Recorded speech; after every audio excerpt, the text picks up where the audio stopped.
You know, today there's 567 excuses for not keeping the Sabbath. By tomorrow, there'll be about 680 out there excuses for not keeping God's holy seventh-day Sabbath, which is Saturday. Now, this one is referred to as Paul's teaching on the Sabbath. In other words, people will take this and they'll say, well, this is what Paul taught about the Sabbath day right here.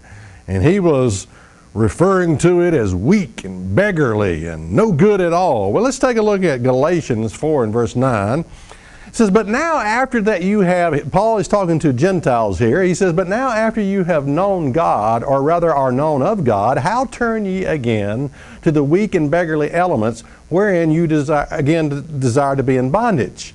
You observe days and months and times and years. I tell you, the kahunas of some of these preachers who get up here and say, well, you see, God was saying that the Sabbath day and the holy days are weak and beggarly. It wasn't worth the soapstone it was written on. God should have never wasted his breath with those old holy days and Sabbath day. I mean, that's what these preachers are saying.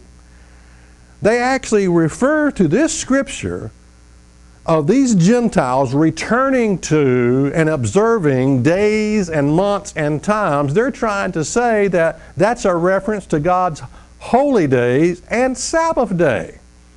It's amazing. I mean, it is amazing.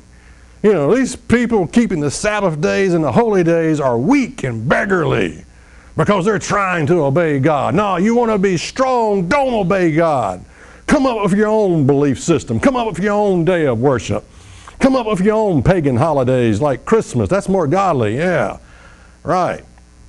I tell you, it is amazing. Now listen to me. Let's understand what Paul was talking about. The people he was talking to were Gentiles. They were pagan to the core. Okay? Up until this point, they had never kept the Sabbath and the holy days. They worship astrology.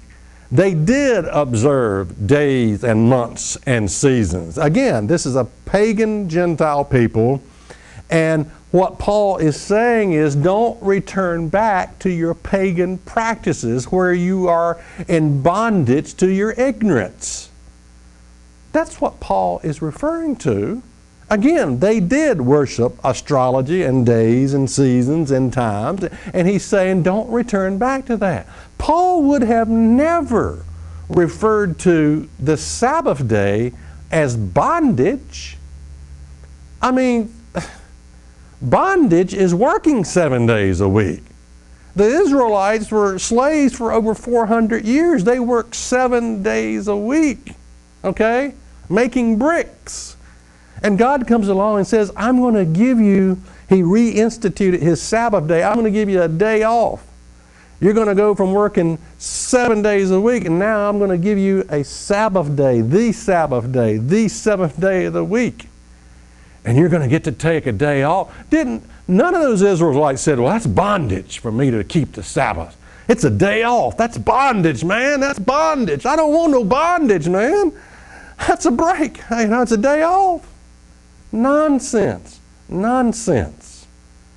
No, I mean, this scripture is totally taken out of context by preachers who try to say that Paul is referring to God's Sabbath and God's holy days as weak and beggarly. Let me tell you something, preacher boy. You're going to answer to God for that one. Check us out on the web at isthatreallyinthebible.com.